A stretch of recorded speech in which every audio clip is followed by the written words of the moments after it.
Hi friends, welcome to PVK guidance. ఎలా ఉన్నారండి? DSC వెబ్సైట్లో ఏ మార్పు లేదు. ఇంకా ఫేక్ న్యూస్ సోషల్ మీడియాలో వైరల్ అవుతుంది అన్నటువంటి న్యూసే ఉంది.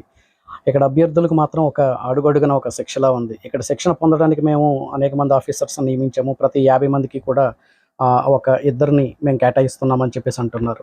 ఇక్కడ ప్రభుత్వం నిర్ణయం ఏంటి అన్నది అర్థం కావడం లేదు. మీరు మొదట్లో చెప్పినట్లుగా మెరిట్ లిస్టు, సెలక్షన్ లిస్ట్ లేకుండా ఇప్పుడు మళ్ళీ సర్టిఫికేషన్, వెరిఫికేషన్ లిస్టులను తయారు చేసి మీరు ఎవరికి ఉద్యోగాలు కేటాయిస్తారో తెలియనటువంటి ఇటువంటి సందేహమైనటువంటి పరిస్థితుల్లో అభ్యర్థులు ప్రభుత్వాలను ఎందుకు అనుమానించకూడదన్నది కూడా మీరు తెలియపరచాల్సి ఉంటుంది.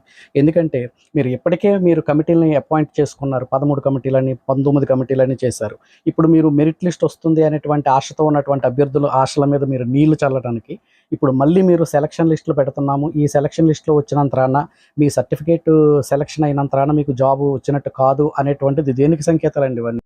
మీరు తీసుకునేటువంటి ప్రతి నిర్ణయం కూడా నిరుద్యోగులకు, విద్యార్థులకు ఆమోదయోగ్యంగా ఉండాలి. కానీ పూటకో నిర్ణయం, రోజుకో మాట అన్నట్టుగా మీరు మాట మారుస్తూ ఉంటే ఎలా నమ్మేది అనేటువంటిది కూడా అర్థం కానటువంటి పరిస్థితి. ఎవరు సెలెక్ట్ అయ్యారు, ఎవరు సెలక్షన్ లిస్ట్‌కి ఎన్నికవుతారు, ఏంటి అన్నది కూడా అర్థం కావట్లేదు. గందరగోళమైనటువంటి పరిస్థితి.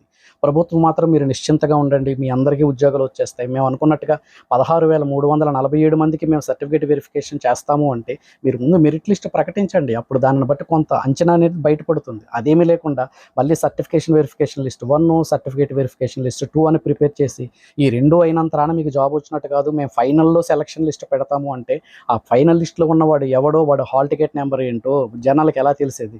జిల్లా స్థాయిలో మమ్మల్ని మేము అంచనా వేసుకోవడానికి కూడా విద్యార్థులు వాళ్ళు అడుగుతూ ఉన్నారు కదా! కాబట్టి ప్రభుత్వం చిత్తశుద్ధితో, అంటే న్యాయ వివాదాలకు తావు లేకుండా మీరు మొదట ఏ మాటకైతే కట్టుబడి ఉన్నారో ఆ మాటకు కట్టుబడి మాత్రమే ఇది చేయాలన్నమాట అండి.